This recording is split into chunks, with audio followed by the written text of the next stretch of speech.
Liburuak ikustera eta ezagutzera pasaurretik marraztu dezagun gaurko solaskiaren soslaia, marra laburrean bada ere. Koldo Izagirre, altzan jaiozen 1953an, baina pasaitartzat dauka bere burua. Hainbat ogibidetan ariturik ere, molde batez edo bestez, bere jarduera gehienak idaztearekin lotuak izan dira. 1975an Bernardo Atxagarekin batera Ustel aldizkaria sortu zuen. Ondorengo urtetan Euskadi aldizkarian parte hartu zen. 80garrengo hamarkadan, edo handik aurrera, berriz Fus aldizkari eta argitaletxearekin izan du loturarik estuena. Liburu ez gain artikuluak ere ugari idatzi ditu, baita zinema arloan lan egin ere. Gure egunetara etorrita, Fus argitaletxearen eskutik, 20. mendeko poesia kailerak, kaleratu berri ditu, 40 poetaren antologiek osatutako bilduma izuzen ere. Bururatuta eta esan nahi genuen. Bibliografia oparoa osatu du dagoeneko Koldo Izagirrek. Itxaso antzia izenburuko lehen liburu hartatik gaurrera, denok ezagutzen ditugunak, luze joko lizukena, hori berai denak izendatzea. Guk sarreran aipatu bezala, bi liburuen karitara gonbidatu dugu gure saiora, Koldo Izagirre. Kaixo, eta ongi torri Koldo. Bai. Tira, beti ere badugu itxura, gonbidatuaren liburu amargo gisa aurkezteko, eta, esan hori dugu gure gela, honetako margoiek nola baiteko paisaia eslatzen dutela. Topik izango da galdetzea beti ere idazle bati, baina tira, nola ikusten duzuzuk zeuk euskal literaturaren paisai hori? Paisaiaren parte konsideratzen da bat, eta beraz nire erantzuna oso baldintzatua dago, eta ez nahi zoro jakilea, eta ez nago gailur batetik beste zer egiten duten begira, nire ere implikatu esentitzen naiz lan eta horretan eta. Dena dela, nik uste dut gure literatura gailurrez eta ordokiez osatua dagoela, gure paisaia bezalaxe, eta alegia paisaia baina beste zerbait ere izan dela gehiago edo gutxiago. Denetik eukidu gure literaturak, margo gintzan margo aitzaki hartuta eginenez, batzutan natura ia izan da. Beste batzutan etxe barne bizia lizarrik ezaten zuen moduan. Beste zenbaitetan marinak izan dira, eta abstraktuak ere ez denetik daukagu oso nik horrela 20. mendeko poesia kailerak eta argitaratu ditudan ez eta esaten dute 20. mendeko poesia dela gure kontzientzia. 19. mendean bertsolaritza izan zen, euskalduntasuna bertsoen bitartez islatu zen. Eta 20. poesia izan da gure premia nagusi gehi erantzun bila abiatu dena. Ez da gutxi nik uste dut gure literaturak baduela korpus interesgarri bat. Esan duzu bai zure burua horrela implikatuta ikusita horren barnean zaudela, zaila dela ez, hori guztia zautzen, baina politia zaudu duzu. Hala ere, ez dut zer horrek teleku edo, nola ikusten duzu burua pasai horren barruan askotan ba. Hor deno daukagu gogoan, 5 liburu izeneko, idazle barkatu izaneko liburu hori eta tira.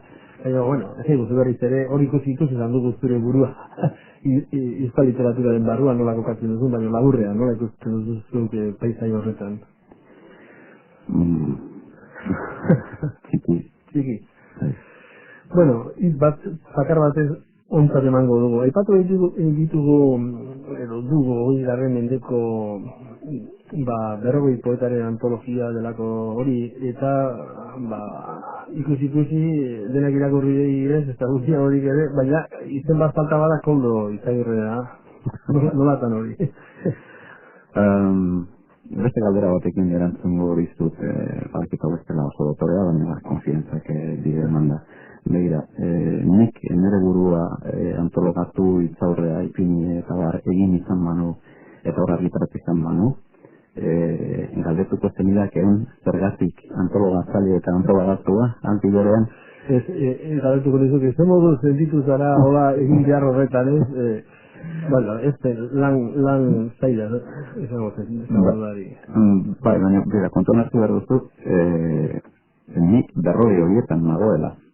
Alegia, ale bakoitzean nago. Izugarrizko saria da hori niretzat. Nik eta hau ez da zuriteriaz eta benetan diotzut.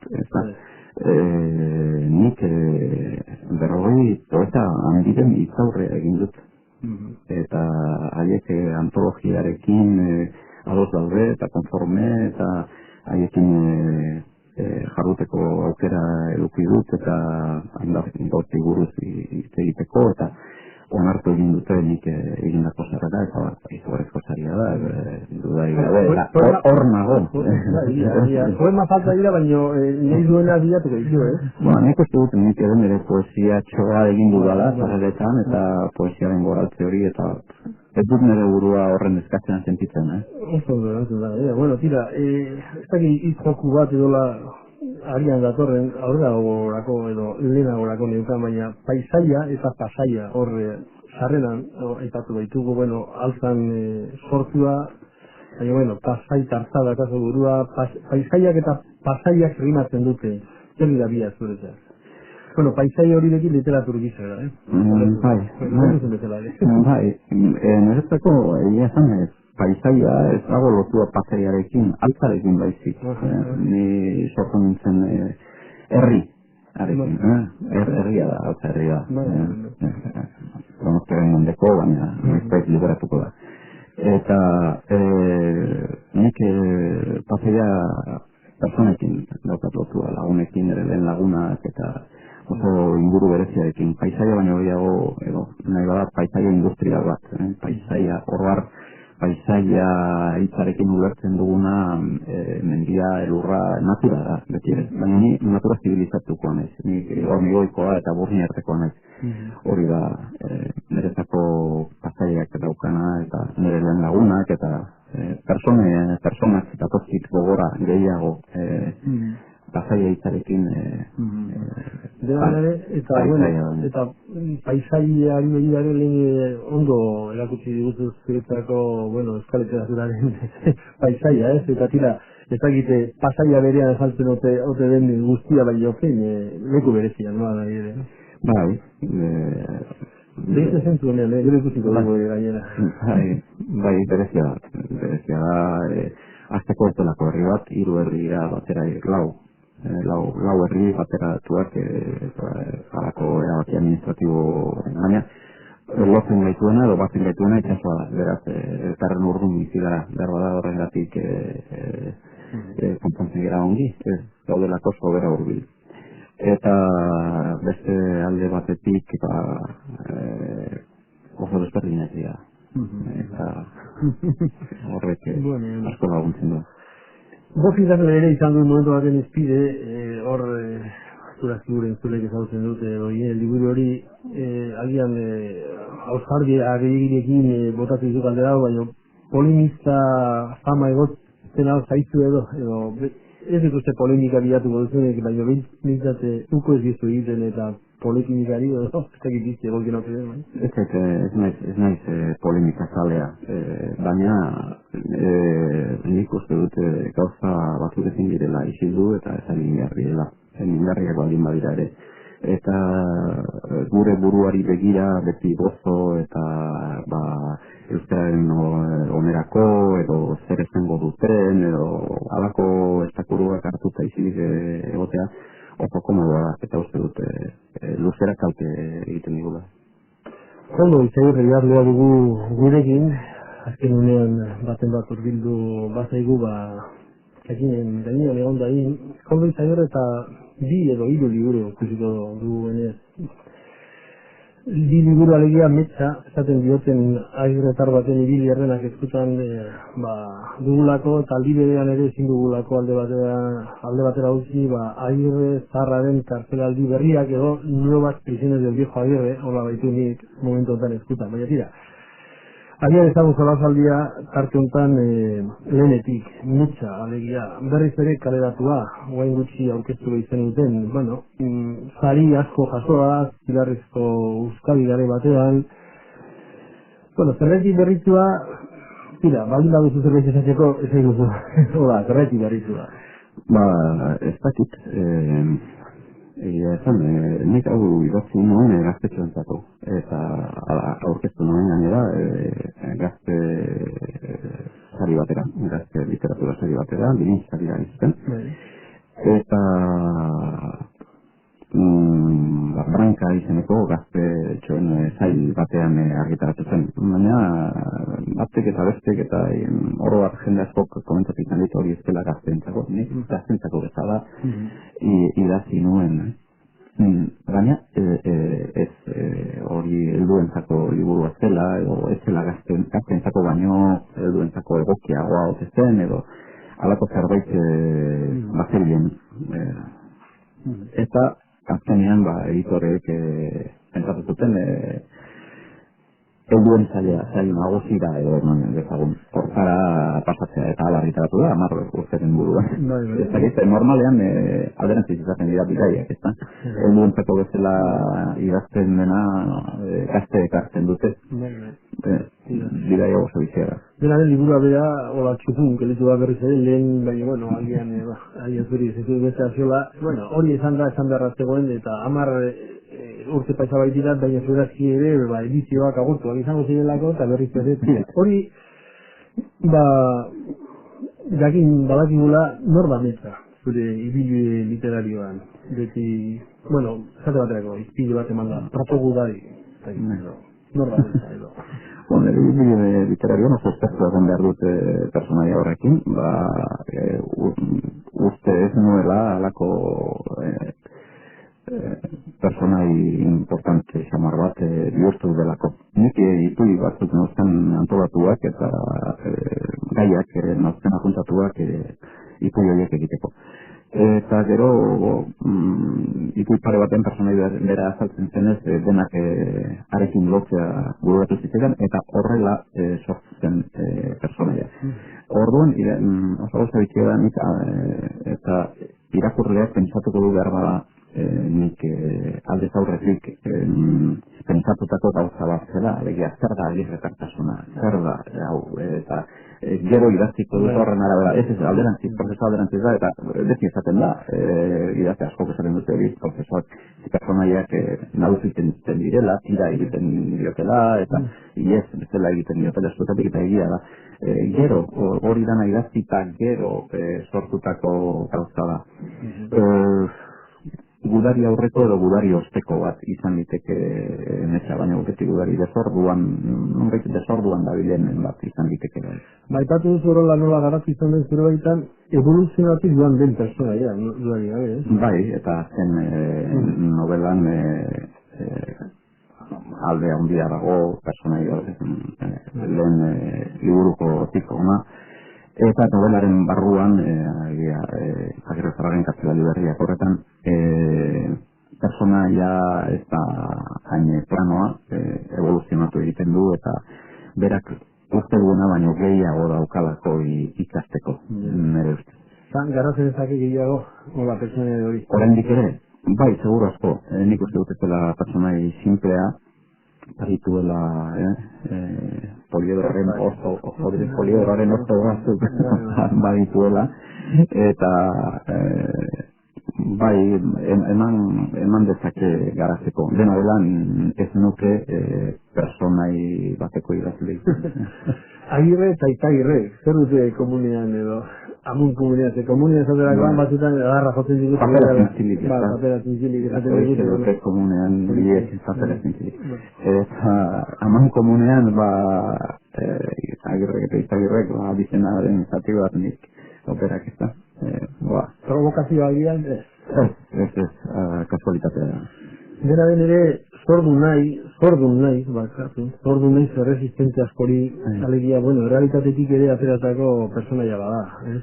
Dudarik gabe, eta batez ere bigarren novela horretan hain barneratua eta hain gizarteratua dago kartzelaren arazoa eta Euskal Herrian horrek posibilitatu zidan, ez dut dirudi ere kontradizio ematen du, baina ez da gai serio hori era humoreko batean lantzeak horrek berak adierazten du, alegia, halako gai serioa eta mingarria umorean tratatu ahal izateak adierazten du oso barneratu eta asumitua daukagula. Beraz, zordun nahiz kartzelatuak eta kartzelaren inguruan ez bakarrik gaur egungo kartzelatuen gana, baizik historikoki kartzelan egon diren guztien gana.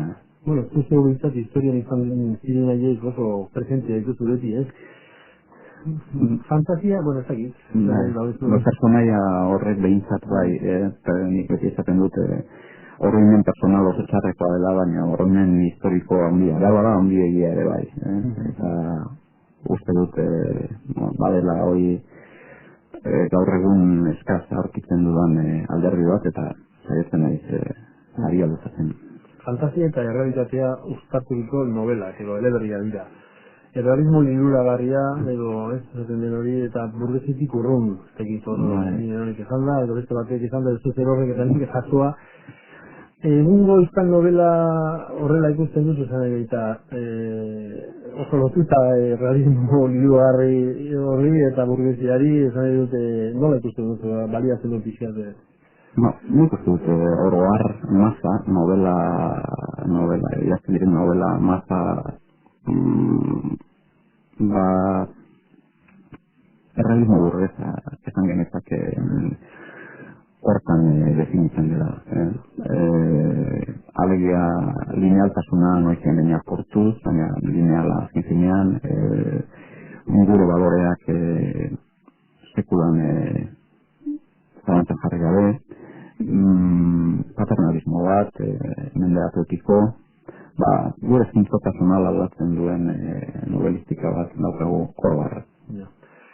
Eta ekin bide horretan esaterako ez dakit errealitatera ote den, bere evoluzioetan ezkera bertaren barruan bizi den egoerarekin loturarik atzeman daiteke. Bai, Oroar Euskal Herriko personaia da, euskaldun batek idatzia, baditu, baina ez nik uste dut oker gaudela edo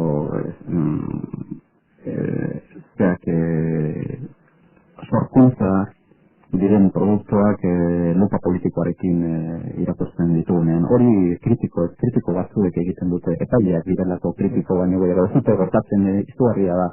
Kritiko batzuek berehala lupa hartu eta gozamena eta edertasuna, plazerra eta sentitu beharrean berehala kondenatu behar izaten dute, oso ofizio tristea da.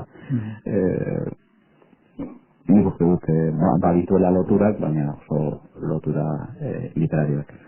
Ere berria dugu izpide, eta nire honek ere, ari okatik tirakan nahi dute, iradoki zerbait, gurekin dugun idazlearen gandik eta aizuzen ere, urrengo novela nola bait. Ez dakiz, personai honen arian, webgunean edo zuzarekiko harremanaren bidez webgunean edo jarri zenuten novela hura ez dituzte metxaren munduarekin ez dituzte, ez dituzte horik izango zeniko gauzez. Hura parkatu geratu zen, eleberetik aldundua ari zara, edo bueltatuko zara, edo zertan da azmul? Eleberria novela da gaur egungo generoa, eta? Hori garren mendean poesia izan zen bezala, gogoan daukate duela gutxi poeta gazte batek, bere lehen liburua kaleratu zuen, eta aurkezpenean prentsak ez batek, baizik bit eta iruk galdera hausia egin zioten noizko zure lehen novela. Bai, eta ez dut novela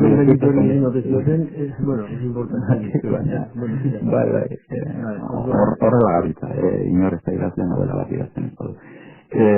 Dena dela, ni orain bi novelatxo edo eginek dauzkat eta idazle nahi, bere salbatu nahiz eta orain ipuiekin nabil, ipuiak hor kolekzio bat osatu nahian eta dauzkat 10 bat balekoak bezala, eta nahi nuke zerbait argitaratu aurten bai.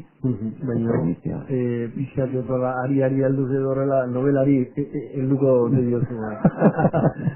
Bai, hori jakin nahi du entzuleak egin zuzen, eta bai, idazle izaten jarraituko dut, eta novela hori ere, lehen buruan daukat, esan ez daukat arazorik idazteko, denbora hartu behar dut, besterik ez. Ez arelaria legia zure buruarekin borrokan eleberria jazteak. Bai, eta hori esaten dute senyor zarra dela. Behar bada, idazten jartzen izenean berriro, arazoak sortuko dira, eta behar bada horrek egingo du nobel interesgarri bat izatea. Ja, den esperientzia hartatik, edo belazioak esperientzia hartatik zeratera zen, zaike, webgunean jartze hori, eta karri zizun zerbait, edo... Ez da bai da sortzen da, eta jendeak bere ekarria egiten du, eta oso interesgarria da. Garbi eduki behar dituzu gozak oso garbi espalima dauzkatzu behar bada ikaratu egin zintezke. Horrek adierazten du testo batek izugarrizko posibilidadeak dituela barrenean. Idazleak berak, egileak berak uste duena baino askoz ere posibilidade gehiago ditu. Hori da, eta horrek, hain zuzen, aldi bereko idazketa eta irakurketa zenez, horrek frogatu zuen aspaldiko topiko bat, alegia, irakurle bakoitzak egiten duela berriro bere novela eta egia da. Orduan hori sentitu zenun, eta segiteko ere bideo horretan segiteko hermoso edo trabagarria bada edo... Trabagarri izan diteke, nek ikarri izan behar daukaz egin behar dudan, eta batzuk lagundu duen didate, beste batzuk ez naute zalantzan jarri. Baina, segiteko duzu bideo horretan... Bai, egorkorra nahi. Eta hor, webguneren bidez, eta... Bai. Oizango da horrela egiten den lehen eleberria? Ez interesa. Bueno, eleberri gabiltzala pixka eta... Segurazko bai. Bueno, segurazko bai.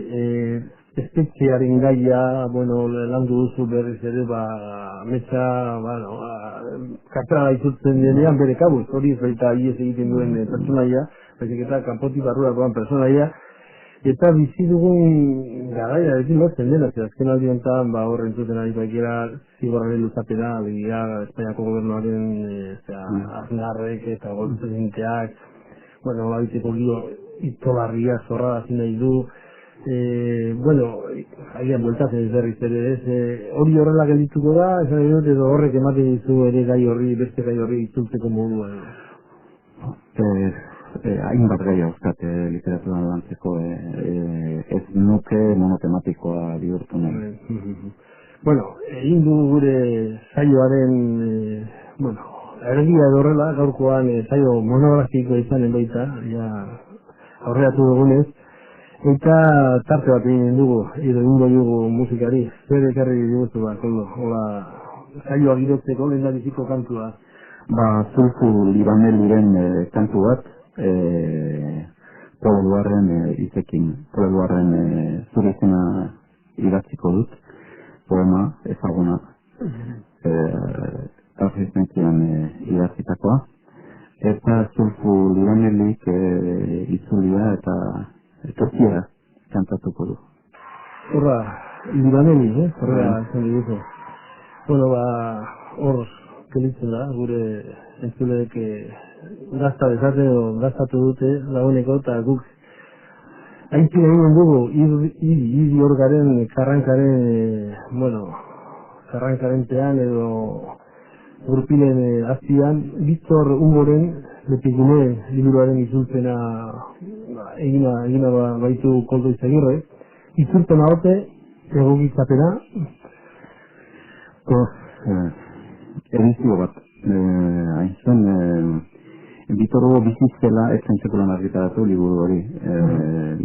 Bere apuntetatik eta oharretatik osatutako zerbait da. Eta inda gero bere editoreak argitaratu zituen, eta titulua berak ipini zion, Alpepidene, eta nik beste edizio bat egin dut, Victor Hugoren memoriaren baimenarekin, eta bere apuntetan eta oharretan harakatu handik eta hemendik, eta beste edizio berri bat egin dut, beraz ez da itzulpena bakarrik. Pixkal bai hori eta Gokitzapen edo edizio egin horretan askatasunez aritu zara, horrek ariatzen doitu zen ez dela itzulpen bat izez dizuta hola.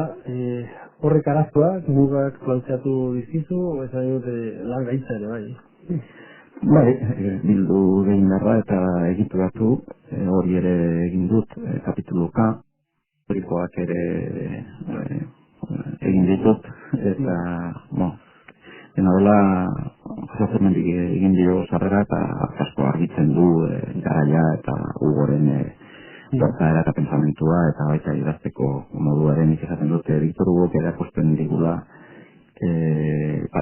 paisaia ikusten erakusten digu eta Josemendik erakusten digu aldiz irakasten digu Victor Hugok irakurtzen.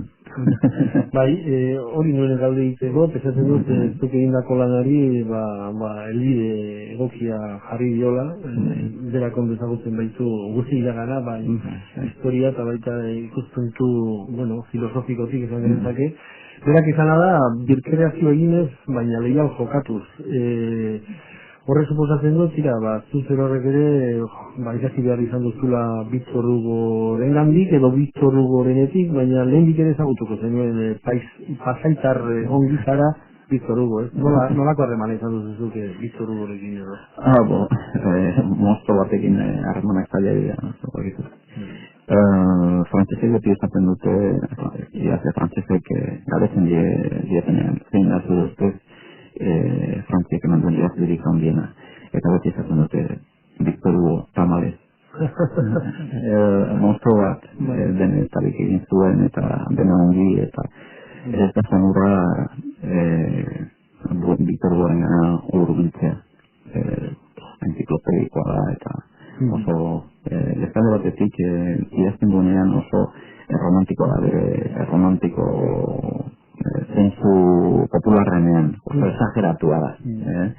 Eta beti dana da gaitza, ezin esan ahalakoa, izugarria, ikusgarria, beldurgarria, eta orduan horrek ere euskaraz idazterakoan arrazko sortzen dizu. Hori ezik ikusi dut gure pizka, eraziko eta behin hiri horgaren karranka.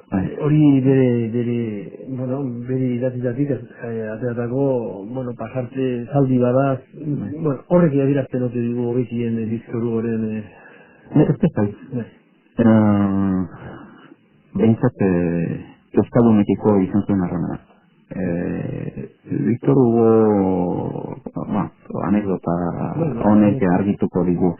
Bera baino lehen, hemen barrena pasatako bidaiari guztiek esaten zuten hiri horren karranka ezin zela pairatu, ezin eramana zela. Belarri zulatzen zituela.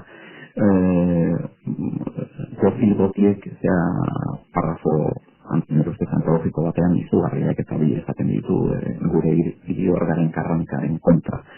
Eta azkenean esaten du itzaiak ardatza koipestatu harren ari menbatzen koitea edo umera zopan botatzen zuela. Eta hori topiko bihurtuzen. Badakizu gabinetetik atera gabe egin izan zirela hainbat bidai eta idatzi eta topiko hori behin eta berriz errapikatzen da. Euskal hiri horgaren karranka paira ezina.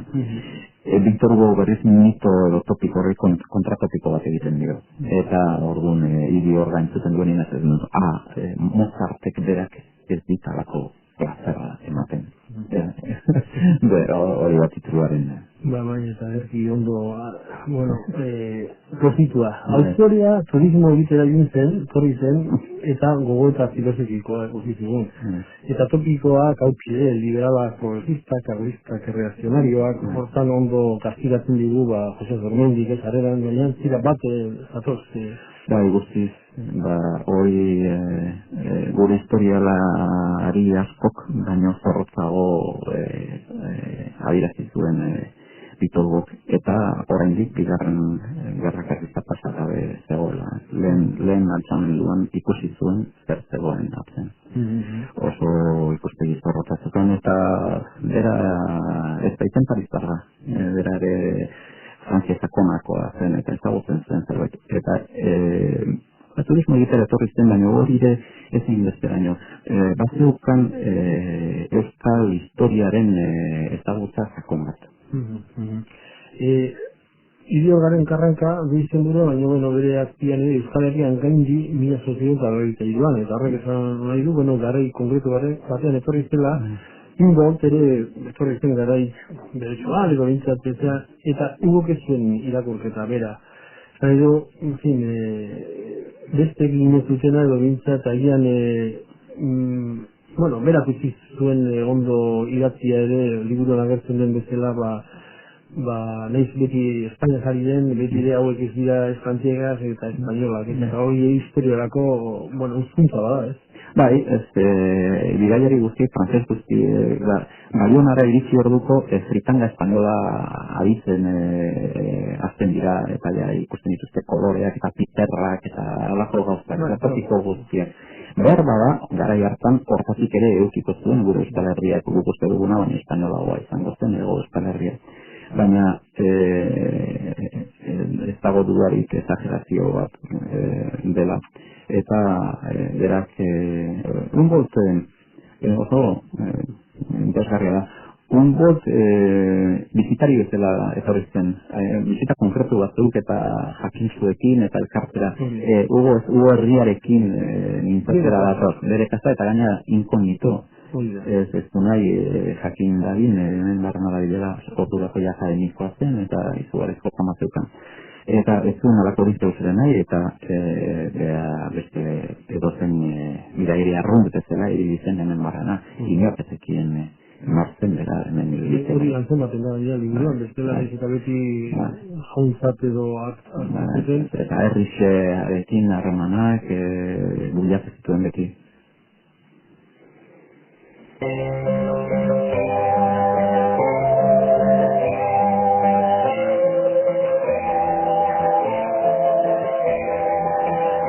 Euskal Herrian gaindi, Zanor eta Bizkor Hugo, eta Idiorgaren karranka abitzen zuelarik, bereziki ez dakit, baina uste, bai ez ditzat, paseira horbildu zen. Eta Donostia geritzeko ere batzeukan, jarriztari zanik eta beti ere Donostiari egokit zaion, egotzi zaion, fitxu frantziz hori, eta nola ere berak pasai aldera jotzen du, deskribatzen zu, deskribitu ez dakit, aurkituta baizean pasaia, baina berak oso ondo deskribatu zuen pasaia, aurkitu alduzu zuzte ozter, hola gaur egungo pasai hortatik bere liburuan, zer azpimarratuko zen edo? Oso aldatua dago, noski, inozentzia espaldi galdu hemen, eta bere baterera horietatik eta bezutsi gelditzen da. Baina herri xearekiko maitasun hori beti liburugarria egiten zaigu eta frakzio popularreko akzaren nontzadua oso maitagarria egingo zaigu Victor Hugo dena dela, esan dizudan moduan lehen Victor Hugo ikusten irakasten digu. Eta orduan egin leike Victor Hugoren pasarteak eskuan hartu eta mendian barrena, hor jaizkibeleko arroka horietatik barrena, eta uste duguna, baino gehiago deskubrituko dugu. Denetako eskulturak eta berak esaten dituen monstru horiek, haizeak arearlian idatutako irudi horiek, eta topatuko ditugu. Aldirean, pasaia simbolo bada, bere pasaia, eta pasaiak ez du moderno izan nahi, eta egin da horrei tamarruti pasata, ez baita, aldatu da, baina Donostiarekiko hor dago. Ez da ezinbestekoa paristarra izatea, mendutari izateko. Uste dut hori dela honen irakaspena. Zergatik ez du Donostian egon nahi guk paristik datorrelako. Eta miarritzen gauza bera gertatzen zaio, eta miarriztarri izaten dina. Zertarako nahi duzu Paris izan itxasoa edukita. Eta pasaian itxaso eta mendia zeukan, eta herri natural bat, herri langilea, bere gertasunaren kontzientzia handirik gabe, pozik bizizana. Eta horrengatik Donostiarrek ikutu egiten dira esaten direnean paseara joango dela.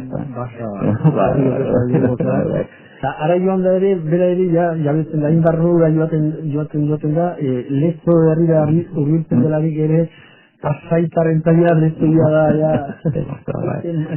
Rubikona, baina, auto herriek beti bizkarretan bizi behar izaten dute eta resto eta San Juan dena dela hor kontestuan ulertu behar dira kontuak eta bigarra karlista amaitu ondo-ondoan dator ditugu dana ondatu manen handia bazterretan eta horregatik hau Donostiarren alde Donostiarren izua ere horregatik ere bada Donostiari bat zen bombardea izan lehenagoko esperientzia bat zuten zenezik eta lehen ezen bombardea izan nahiko ongi dituzten iria baina provintzia txikitua zegoen.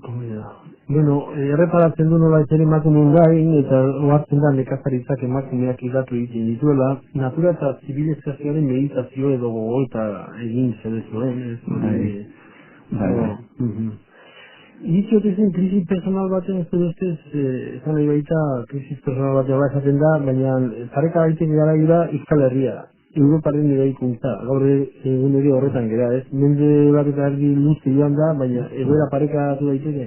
Bai, oso modernoa da alde horretatik Victor Hugoren liburu hau. Hain zuzen, bere gogo eta eskintzen duelako. Ez baita bidai liburu bat. Ez da oporretako kontuak kontatzen dituen liburu bat. Hori ere bada, baina beste zeozer ere bada. Eta da, pentsalai ongi baten gogoeta. Eta gogoeta horretan fatalista zamarra den arren, ikusten du badagoela zenbait herritan, herri naturaletan, eta Euskal Herria herri naturalen arketipoa da, badagoela indar positibo bat. Irautzek eta printzipio handiek askotan kontuan hartzen dutena. Denaren hori da, askotan egun badira urtea, baina urduan ere tradizioaren eta modernitatearen gogo eta gaur egun horretan gabiltza, ez? Eta alde hortatik aintzindari daia Europaren egite horretan, eta bertakoa ez izanik ere hemen zerbait ikusi zuen tradizioarekiko, eta bera ere tradizioarekiko lehiala edo guztoko zuen tradizioa, ez? Bai, etzen emanen dezagun irautzele simplea. Berda, bere herriare ganako lilura hori burgesa etzelako ere izan zitekeen, bera general baten zenea zen, eta askotan aristokratek salto egiten dute eta herriaren gana begiramen handiagoa dute burgesek baina Trescorro Monzonen kasuarean zekoa eta aristokrata bat, baina herriak liburatu. Eta bai, alde horretatik Victor Hugo nik uste dut postik ikusiko lukela gaur egun Euskal Herria eta borrokan dagoelako tradizioa kondenatu duten hoien gandik iesian, tradizioan ito eta hil nahi ez duela eta moderno, aliberean moderno izan nahian. Hori da, bidin bat, hori gain nola liburu ontatik azpimarratuko zenuke edo kontakizun literarioak ere badu bere funtsa, gure herriaren historiaren lekukotasun aparta baita, baina edo nola... Dudarik gabe, fikzioa zer den eta ongi dakien idazle batek idaztea da, baliabide literarioez betea dago liburua, bai personaien aurkezpenean, bai dialogoetan, bai behar bada bizizelaik ez zuen sekulan argitaratuko. Eta pasarte horiek behar bada erabiliko zituen gero bere nobeletarako. Auskalo, kontuan hartu behar genuke, bere nobeletan askotan azaltzen dela personaien bat euskalduna. Euskal personaia han eta hemen ageri da, Lomekirri eta Notre Dame de Paris eta euskaldunak ageri dira, eta beti era positiboan. Hori kontutan hartuko dugu beti Victor Hugoren handik eta aldetatik eskerrak zuri eta berzen lagundu duztelako eta euskaraz. Luzaz, izen genezake, luzaz ez dakit, baina behintzat egindako ekarpenaz eta egindako itzulpenaz, baina tira, agian beste momentu batean. Beste une bat musikarako, gero biografiara ingo bai dugu bide, baina artean kantu bat, ez du Boris Vian entzungo dugula. Legezertaz, alegia insumitua baino gehiago dena, gaur egungo egoera militarista honetan ongi datorren lan, edo ustez, armadari uko egiten dion baten historia. Giron Apolinor mila zoziontan lauderian jaio zen, Erroman, Parisen zen zuzen mila beratzen eta amezortzian. Erroman jaio izanagatik idazle frantziarra izan zen, frantzesez idazle eta frantzian bizi izan baitzen. Jatorriz, egunen Apolinariz de Kostrovitzi zeritzen, idazle berrizailea eta profeta izan zen. Poeta teorilaria eta surrealismoaren aitzindaria. Picasso, Braque, Dizzy, Matisse, Rousseau, Marie Lorenzinekin eta beste egin edo beste artista joven joera berria bultzatu zituen. Bederatzean argitaratu zuen bere lehen liburua zailea usteltzen. Lau urte beranduago berriz poesia modernoaren historian obra nagusitako bat bezala ekarria den Alkoholak izeneko liburua kaleratu zuen. Liburu hau, 1998tik 1908 bitartean idatzi zituen poemen bilduma da. Urte berean Pintore kubistak izeneko liburua kaleratu zuen.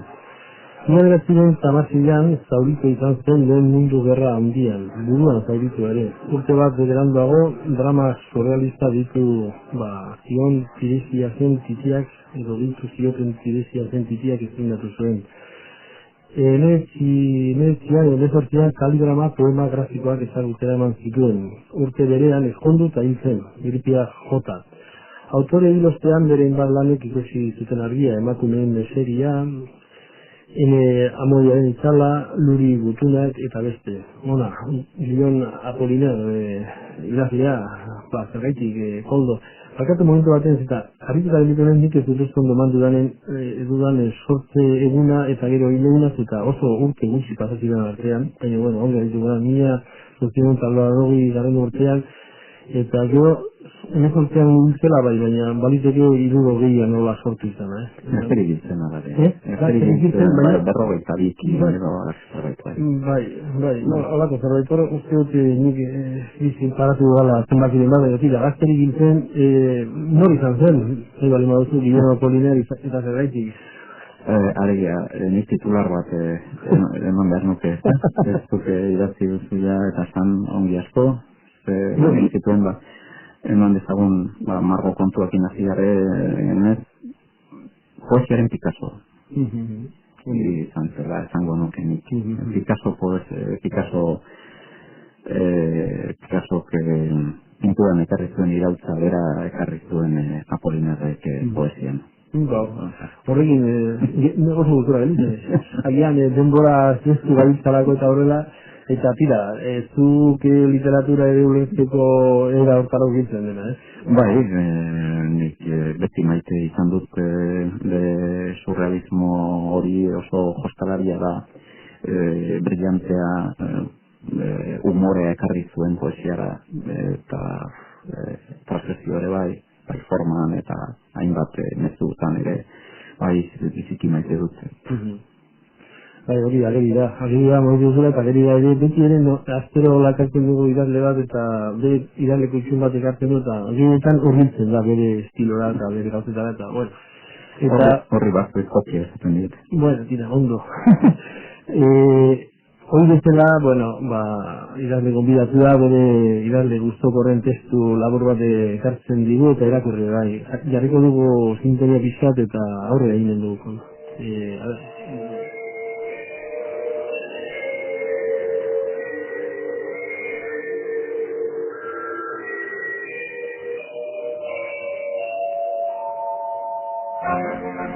Irakurriko dudantekoa Mirago zugia da, poema bat bera. Gero Apolinarrek Leozarrek kantatuko diguna, hori bera da. Eta saiatu naiz rimaz eta ritmoz ere itzultzen beraz zilabarekin eta borrokan ibili naiz. Miragoz azpitik badoa zena eta maitasunen oroitzapena. Potzak beti aitzin zuen zena. Ordua jo du, badator gaua, eguna joan da ni hemen utzita. Eskuz esku gauden bekoz beko, eta bitartean besoen zubiteko, behako luzen uin nagia. Ordua jo du, badator gaua, eguna joan da ni hemen utzita. Maitasuna doa, uraren duantza, maitasuna doa, bizitza dela gaitza, eta bortitza dela esperantza. Ordua jo du, badator gaua, eguna joan da ni hemen utzita. Deus ez berritzea denborak zena, ez joandako egunak ez maitasunena, mirago zubitetik badoa zena. Ordua jo du, badator gaua, eguna joan da ni hemen utzita.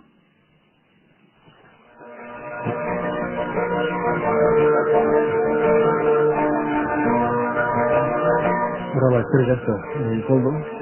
Azkeneko kantua gelitzen zaigu agian denboraren situazioen honetan, baina lehen eskuko poema entzun dugu, ez?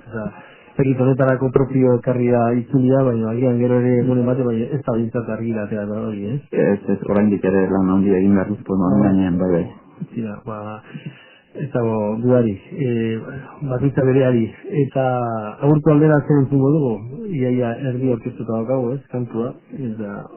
Bai, Leo Ferre kantatua, hau bera, Mirago zubia, eta Leo Ferreren lehen epokakoa da, kantari gauzalea zen, orduan ere, baina chanson tradizionalari lotuagoa ageri da hontan. Eskerrik asko Koldo, zinez, eta benetan, uste eta eskatu baino gehiago ekarri diguzelako, eta nahi duzun arte. Eskerrik asko zuei.